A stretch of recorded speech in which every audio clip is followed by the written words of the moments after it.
Hello mga bata! Naalala niyo pa ba ako? Ako nga pala, si Ate V. At ngayon, dadalhin ko kayo sa aking paglalakbay upang makatuklas ng kakaibang bagay. Ano, handa na ba kayo? Ano, tara? Pero, muntik na pala akong makalimutan. Una sa lahat, babatiin muna natin ang aking kaibigan na si Amina na nakatira sa malamig na lugar. Kasi ngayon, birthday niya. Ano, tara, tawagan natin siya. Hello Amina, happy birthday! Kumusta ka na? Hello Ate V, salamat sa pagbati mo. Heto medyo dismayado at naglalakbay sa kagubatan. Kagubatan. Anong ginagawa mo dyan, Amina? Di ba nakatira ka sa malamig na lugar? Oo Ate V, nakatira ako sa Antarctica pero dahil sa climate change, kailangan na namin lumikas kasi unti-unti nang natutunaw ang yelo doon sa tirahan namin. Yung iba ko nga pong mga kaibigang hayop umalis na din at nagkakasakit na dahil dito.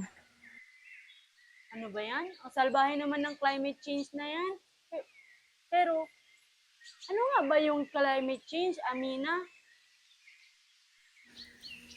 Ay, ganito po kasi yan. Meron tayong tinatawag na climate change o pagbabago ng klima.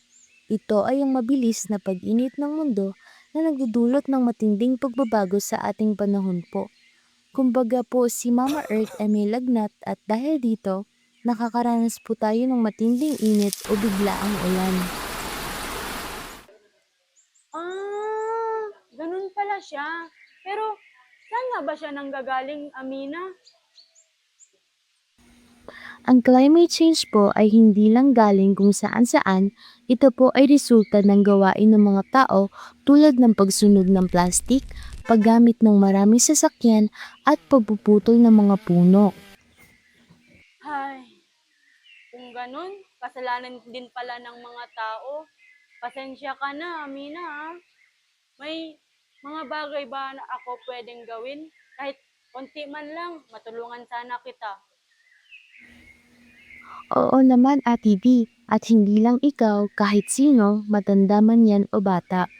Pwede tayong makatulong sa pamamagitan ng pagtatanim ng puno o halaman, pagtitipid sa kuryente, pagtatapon ng basura sa tamang lalagyan, at pagpapanatiling malinis ng kapaligiran. Sige, Amina, gagawin ko yan. At sasabihan ko rin ang aking mga kaibigan para parating natin ang mensahe mo sa marami pang mga tao. Narinig niyo yon mga bata? Pwede niyo ba kaming tulungan na ipakalat natin ang mga simpleng gawain para masolusyonan natin ang climate change? Climate change! Climate change! Climate change!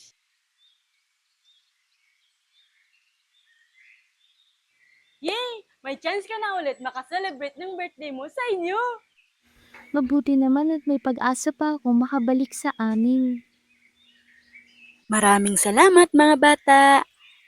Kita nyo yon? Sa simpleng pagtatapon natin ng basura sa tamang lalagyan, pagtatanim natin ng puno o halaman at paglilinis ng ating kapaligiran ay pwede nating matulungan ang mga kaibigan nating hayop tulad ni Amina at pati na rin si Mama Earth. Dahil lagi niyong tatandaan ha, na kahit sa maliit na bagay lang ay pwede tayong makatulong para hindi lumala ang climate change. Sana may natutunan kayo sa ating paglalakbay mga bata. Ako nga ulit, si Ate B, na handa kayong samahan sa anumang lugar na ating pupuntahan. Paalam! Paalam!